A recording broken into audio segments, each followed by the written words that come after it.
Okay guys, next lesson we'll talk about Post-Impressionism. Here you can find a short video you can watch by yourself to have a general look, an idea of the movement. Let's start with the traditional wage questions. First of all, what is Post-Impressionism? Post-Impressionism is of course an art movement. We already know the Impressionist artists opened a new world of modern art, and the Post-Impressionists wanted to continue to stretch those boundaries. The term Post-Impressionism was coined by Roger Fry. Roger Fry was a British art critic, and he coined the term just to describe the artists who came immediately after the Impressionists.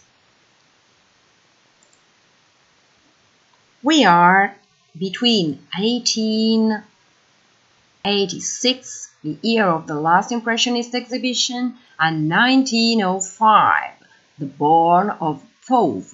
Fauve is a French expressionist movement.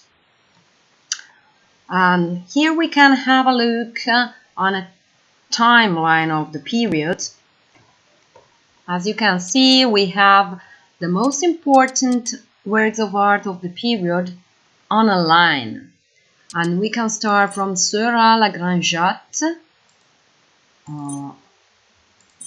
Okay, here we have Seurat La Grangeat, 1884, and we are 133 years ago. For example, we can see also Van Gogh's Starry Night, 129 years ago.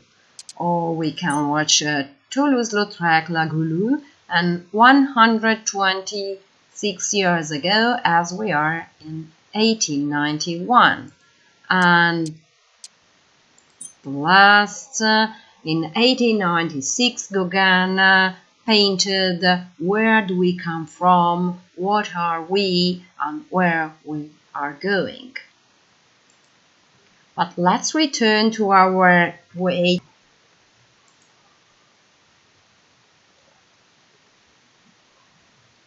Where are we? We are, of course, in Paris, the most important city for art. And who are the main artists of the period?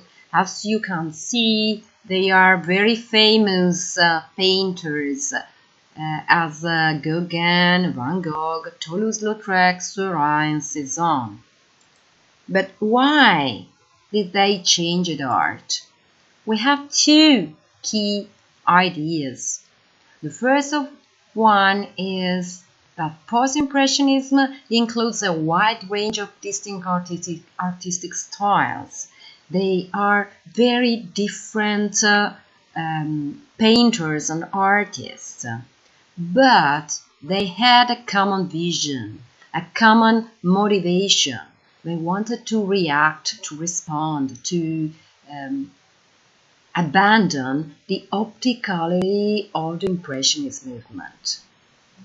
Instead, they wanted to concentrate on the subjective vision of the artist. So we have two key concepts: the opticality of the Impressionist and the subjective vision of the artist. Post-Impressionist artists wanted to be subjective. How did they do that?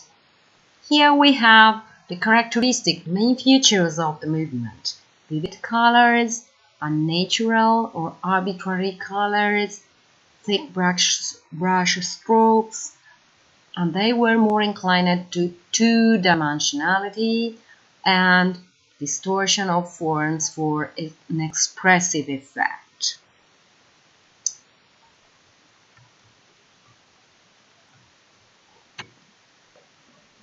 Now we'll have a look to a map of Post-Impressionism. Post-Impressionism is the consequence of declining Impressionism. We have already said that in 1886 we have the last Impressionist exhibition. Post-Impressionism is not an organized group.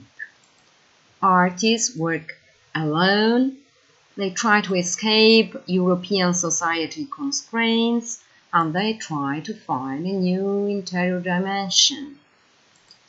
Artists don't describe the reality in an objective way, and they try to communicate first of all their feelings.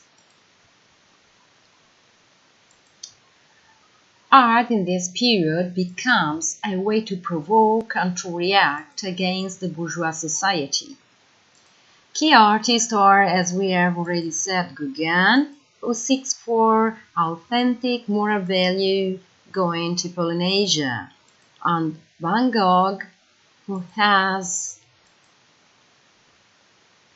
uses thick brush strokes to express his soul, and Seurat, who has a scientific vision of art, and that is called Pointillism, and Toulouse-Lautrec, who portrays Paris nightlife, and Cézanne, who simplifies and breaks up the objects into pure geometric forms.